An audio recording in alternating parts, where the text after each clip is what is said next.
और इस वक्त की एक और बड़ी खबर आपको बताएं, अमेरिकी सेना ने एक स्पेशल ऑपरेशन में आईसिस के सीनियर लीडर बिलाल अल सुदानी को मार गिराने का दावा किया है। ये स्पेशल ऑपरेशन सोमालिया के उत्तरी इलाके में किया गया। बिलाल अल सुदानी के साथ 10 और आईसिस के लड़ाकों के मारे जाने की भी खबर है। बड़ी खबर इस वक्त आपको बता दें, सोमालिया के उत्तरी इलाके में ये बड़ा ऑपरेशन किया गया, जिसमें जानकारी ये है कि बिलाल अल सुदानी के साथ 10 और आईसिस के लड़ाके मारे गए हैं। अमेरिका के पूर्व राष्ट्रपति डोनाल्ड ट्रंप एक बार फिर फेसबुक और इंस्टाग्राम चला सकेंगे। फेसबुक और इंस्टाग्राम चलाने वाली कंपनी मेटा ने इसकी घोषणा कर दी और बताया कि आने वाले हफ्तों में डोनाल्ड ट्रंप के फेसबुक और इंस्टाग्राम अकाउंट को बहाल कर दिया जाएगा।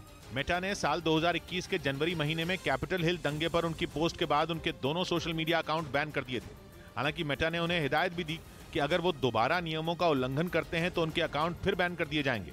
अमेरिका में फेसबुक, इंस्टाग्राम और व्हाट्सएप की सेवा कई घंटों के लिए ठप हो गई, जिसकी वजह से इनका इस्तेमाल करने वाले लोग परेशान हो गए। हालांकि अमेरिका में फेसबुक, इंस्टाग्राम और व्हाट्सएप की सेवा क्यों ठप हुई, इसका पता नहीं चल सका। इंटरनेट पर डेटा ट्रैकिंग करने वाली एजेंसी के मुताबिक एक दिन पहले अमेरिका में इंस्टाग्राम और फेसबुक का इस्तेमाल करने वाले 20,000 से ज्यादा लोगों ने लॉगिन के समय एरर आने की शिकायत की, जिसकी वजह से वो अपना अकाउंट खोल ही नहीं पा रहे थे। ये नया इंडिया, नए नजरिए का इंडिया, जहां लोगों का नंबर 1 भरोसा बनता है वो जो उनके मुद्दे, उनकी आवाज निडर होकर उठाता है, लोगों की नंबर 1 पसंद बनता है वो जो सिर्फ रफ्तार नहीं जिम्मेदारी पर भी विश्वास रखता है। देश का नंबर 1 न्यूज चैनल बनता है वो जो देश हित और जनहित दोनों को सर्वोपरि समझता है। News 18 India. इंस्टाग्राम और व्हाट्सएप की सेवा क्यों ठप हुई, इसका पता नहीं चल सका। इंटरनेट पर डेटा ट्रैकिंग करने वाली एजेंसी के मुताबिक एक दिन पहले अमेरिका में इंस्टाग्राम और फेसबुक का इस्तेमाल करने वाले 20,000 से ज्यादा लोगों ने लॉगिन के समय एरर आने की शिकायत की, जिसकी वजह से वो अपना अकाउंट खोल ही नहीं पा रहे थे। इस बीच चीन के अखबार साउथ चाइना मॉर्निंग पोस्ट ने यह दावा किया कि चीन और अमेरिका के लड़ाकू विमान दक्षिण चीन सागर के ऊपर टकराने से बाल बाल बच गए। इस घटना के बाद अमेरिका ने चीन के पायलट पर खतरनाक तरीके से लड़ाकू विमान उड़ाने का आरोप लगाया, जबकि चीन ने अमेरिका के आरोपों को नकारते हुए यह दावा कर दिया कि अमेरिकी लड़ाकू विमान उसकी समुद्री सीमा में घुस आया था।